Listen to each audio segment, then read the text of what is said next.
Hey, everybody out there. We are back once again with a popular guest. You guys are asking all the time for more interviews with Paul Craig Roberts is with us today to talk about a peculiar story. Neither of us know really what to make of it. A report out of the Financial Times in London claims that Putin is surrendering to Ukraine. He's hightailing out. He's giving back those territories that he, quote, invaded. And that's it. He's throwing up his hands. Now, Paul, what do you make of this? I don't know what to make of it. It's such an extraordinary report not to have been picked up. Right. Uh, Nobody else is reporting it except the Financial Times. they reported it. I reported on it, and I saw today Zero Hedge had repeated the story as if it didn't come from the Financial Times, but it was the same story, and that's it. And it's very peculiar. The Financial Times reports that Putin told the American envoy to Ukraine, Wyckoff or whatever it is, that he would stop the offensive and give up claims to the uh, parts of Ukraine that he has reincorporated into Russia. He would give up the parts of those territories that he has not yet retaken or conquered. So there are a few kilometers in the parts of Ukraine that are now part of whatever they call it, the new Russia, that he will relinquish his claim to that. So this is a rather remarkable development, if it's true, because Putin himself a few years ago sponsored amendments to the Russian Constitution that prohibit any uh, renunciation of any Russian territory. And clearly, Putin is talking about territory that has already been reincorporated into Russia, even though not all of it is free of Ukrainian occupation. Even more peculiar, Paul, is the fact that Trump and his administration officials have said a number of times in recent weeks that Zelensky should be ready to give up territory. So, that doesn't gel either. Well, Zelensky, you never know what anybody's going to do, but he stated very firmly the other day that he had no intention of giving up claims to Crimea. Right. But that was out of the question. He won't even discuss it. It's not even discussable. Well, that's what that's all Trump suggested that Putin be allowed to keep. He, it, Crimea doesn't include Donbass, the Luhansk Republic, the Donetsk Republic. It doesn't include the parts in the south of Ukraine along the Black Sea, where the Russians have reincorporated into Russia. So uh, this is why I had earlier written I didn't think there would be a peace deal. Um, uh, and it may be that Putin wants a peace deal so badly that he's willing to violate his own constitution Well, I mean, because he can. who is holding, as one of Trump's favorite expressions is who's holding the cards. Wasn't Putin holding more cards than Zelensky? So if he was, why would he concede this? I don't know. Well, because he wants an agreement. Well, I mean, what kind of shape is Russia in if the war continues? Is it at the point, a breaking point for Russia? I don't think so. I don't. It seems to me he was not prepared for the conflict 3 years ago when he entered. Um, but most certainly they are now. You know, they've mobilized, they have a large army. They seem to have endless weapons. Um, so this whole war has been fought, as I've emphasized for years, in a very peculiar way by Putin. It's almost like he has avoided a victory. He has, according to the Russian forces themselves, like the Wagner Brigade, the Chechen troops that they are fighting, they've been held back. Restraints are placed on how um, far their attacks can go and this sort of thing. And it kind of looks like Putin has not really gone for a victory. And I, the other day, having puzzled about this for 3 years, suggested that maybe what he really is doing is using the war, trying to get a new Yalta agreement, a new great power agreement.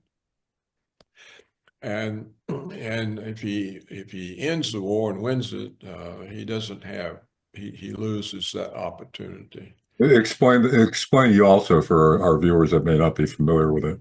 Well, I don't know how well I can explain it, but you know, there's a famous photograph of Stalin, Franklin D. Roosevelt, and Churchill, and they're meeting at Yalta, working out what the post-World War II world will be like.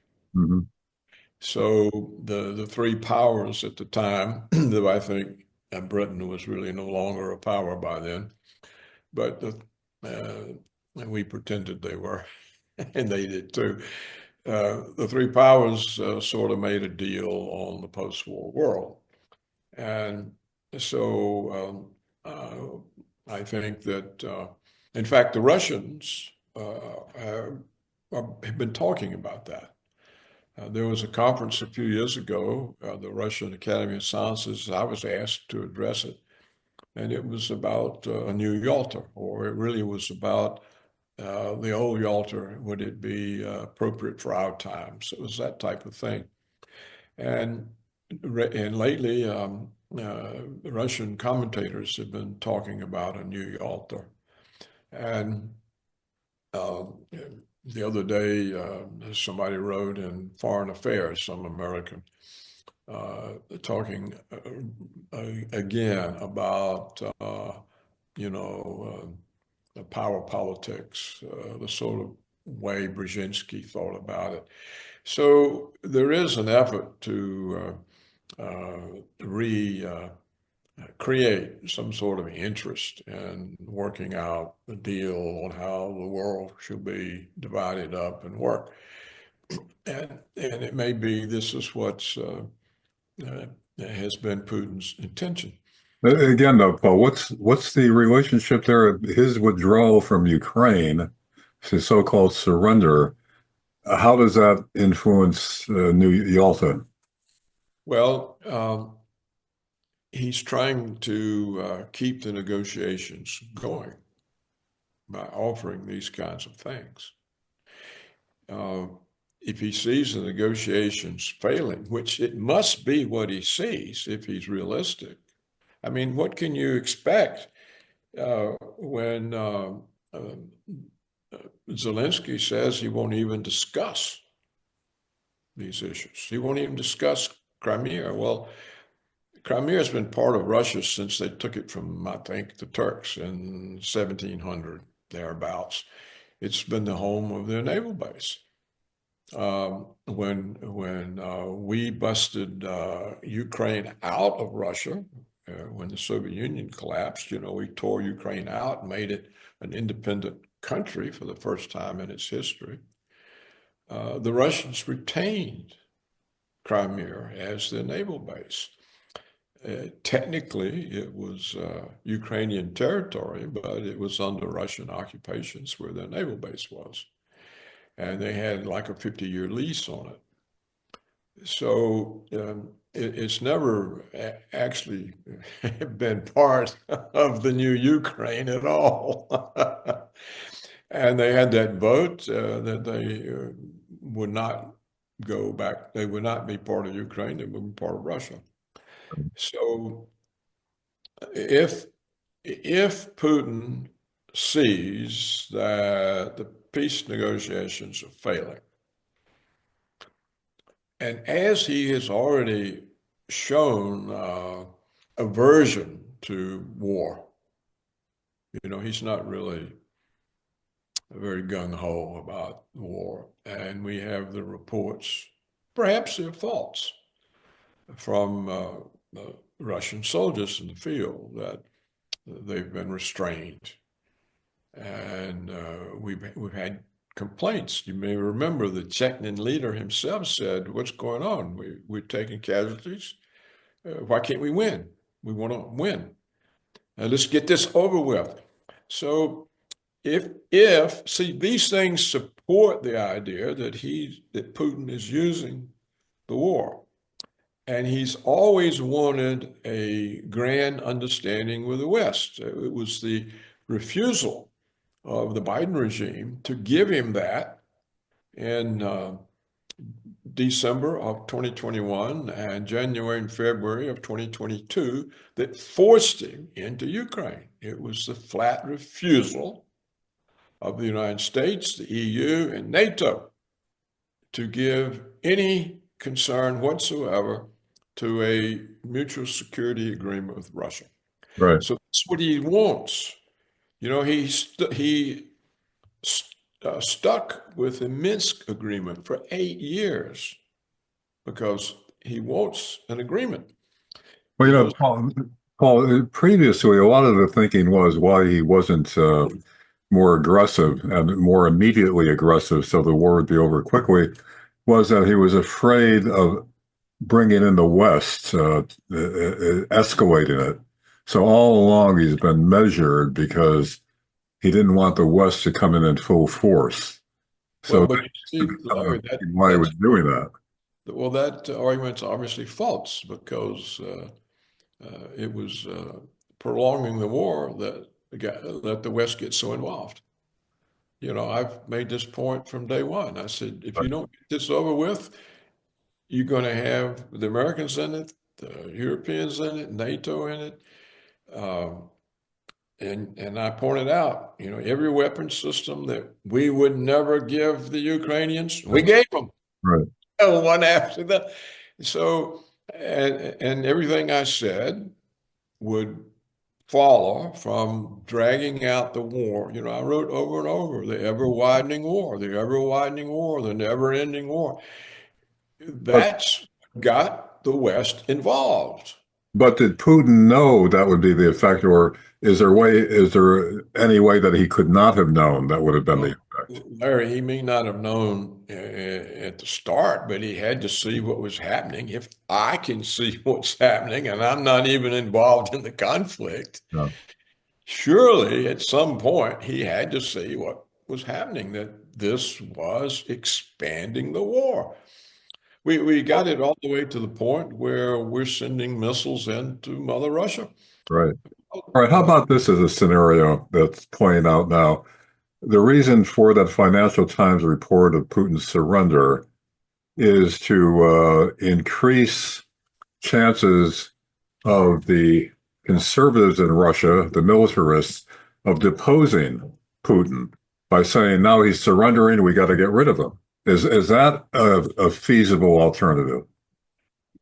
Um, Somebody at the Financial Times might think that, but I don't believe the Russians would believe it unless they knew that Putin had said what the Financial Times attributes to him. And that brings up the question. It's such an extraordinary statement that allegedly Putin gave Wyckoff, or whatever his name is, that we will stop the assault, we'll stop it. we'll freeze the borders where they are. We won't take the rest of the land that's part of our claim. For him to say that and it to be false, which I rather think it must be,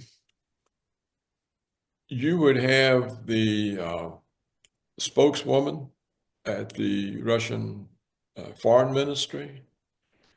You would have Peskov and the spokesperson for the Kremlin. They would be refuting this. They would be saying, where did this come from? You said no such thing. But they're silent. There's no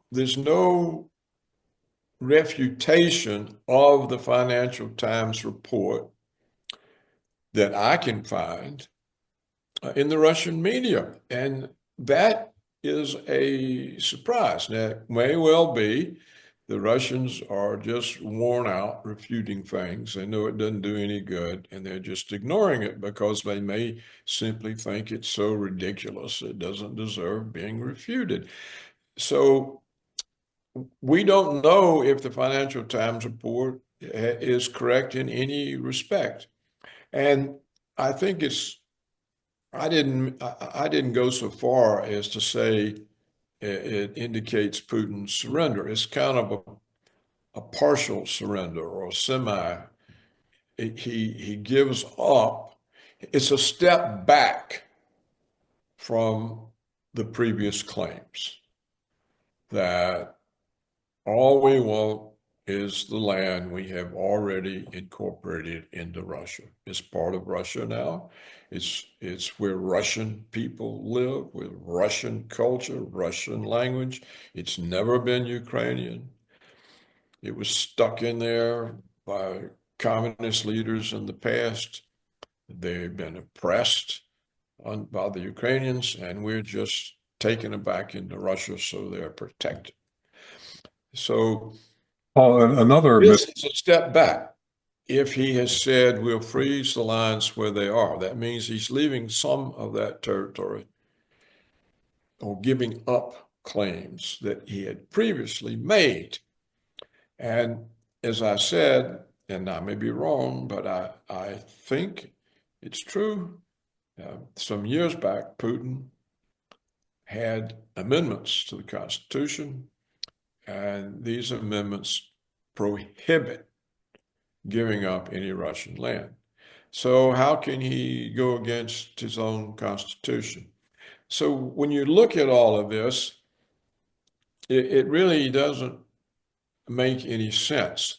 And if he actually did make the statements that the Financial Times attributes to him, the only explanation I can come up with is he's trying to keep the peace negotiation going. And I think the reason he wants the negotiation is he's trying to turn it into a general great power agreement that stops the constant harassment of Russia. You know, he doesn't want to live through another decade of harassments and movements on his border and sanctions and arrest warrants. You know, they have arrest warrants out for him. He couldn't even attend a BRICS meeting. Right. So he wants an agreement, I think. Well, at least that's the only explanation I can give that makes any sense if he actually said what the Financial Times reports. I don't know if he said it. I've not seen any confirmation. Wait, I've not Paul, seen any reputation.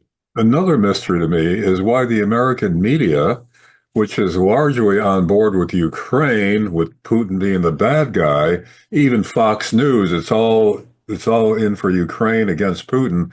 Why haven't they picked up on it and reinforced this? Because it makes Putin look good. Or weak, that he's surrendering? Well, they'll never stress that, but it makes him look good. Here's Zelensky refusing to give up a square inch And here's Putin stepping back from his prior conditions. Which makes Zelensky the hero. For who? For the media, that's what's supporting Zelensky all along, the American media. What I'm saying is, it makes No, it makes Zelensky the one who is preventing an agreement. And so it's kind of hard for the media to argue against having an agreement. That means the media wants the war to continue. They may, but they don't really want to be portrayed in that way. So I think that the media may ignore it because here's Zelensky, totally inflexible, and here's Putin, very flexible. And so, if anything, if the agreement fails and there's no end to the conflict, the media want to blame Putin, not Zelensky. uh, And I can see and it either way. yeah, and they want to blame Putin for the failure, and uh, that's part of his demonization. And so I can see why they would ignore it because it makes Putin look like he's the flexible guy. He's the one. You see, the media hasn't really quite known how to handle the fact that they had that temporary, that partial ceasefire for energy infrastructure. The Russians kept it, and the Ukrainians or us, whoever, violated it endlessly, many, many times. Well, what did the media, how does the media handle that? Here again, Putin is keeping the agreement and no one else is. It's, they don't know quite how to handle that because he's supposed to be the bad guy, the inflexible guy. He's supposed to be the one who doesn't want to end the war. He wants to take all of Europe. He wants, after Ukraine, Germany falls, and then France and everything. And so this is the picture that they've been going on about, and then here is Putin behaving in a way that doesn't support their picture. So that would kind of indicate, if all that is true, that Putin really is making that offer. It could be. It could be. And the fact that the very effective spokeswoman for the Russian foreign ministry has not addressed it, and neither has Peskov. And that strikes me as funny. You would think if it was false, they would be all over it. And you would think it was true, they would be saying that, taking credit for Putin. Look how flexible our leader is. How come we're the only ones being flexible, giving up something? We're so the Russians always want to look good to the West. I don't think it does them any good because the West is totally turned off on them. But they still want to look like they're not the party responsible for the problem. And so, however you look at it, true or false, you would think that the two most important uh, spokespersons for the Russian government would have said something about it. And I don't know what to make of that. Uh, I don't have, in fact, I think I'm going to contact uh, several of the Russian journalists who sometime interview me about what's going on here and ask them what they make of this. What does this mean? Is this true? Is it false? Maybe if I can get some information, we can come back to it. But I think for now we've exhausted it because we just don't have any information. And what did Churchill say? An enigma wrapped in a mystery, et cetera, et cetera. Well, I think that's more us than Russia. Uh, it's all right, Paul. Always very interesting to get your analysis of what's trying to analyze what's really going on, but it seems increasingly difficult these days. But all right, Paul, and the viewers out there, we're going to be back with two more episodes of Paul quite shortly. We'll be talking about the branch chief of the Pentagon despising Trump, saying they're going to do everything they can to block him. And they're also in charge of his security, including Air Force One. And then we'll also be doing something more on law and journalism schools, continuing to push social justice over objectivity, either in administering the law or in reporting a story objectively. So, two more episodes coming up in the next few days. So, stay tuned. Paul, for now, see you later. Thanks. Okay.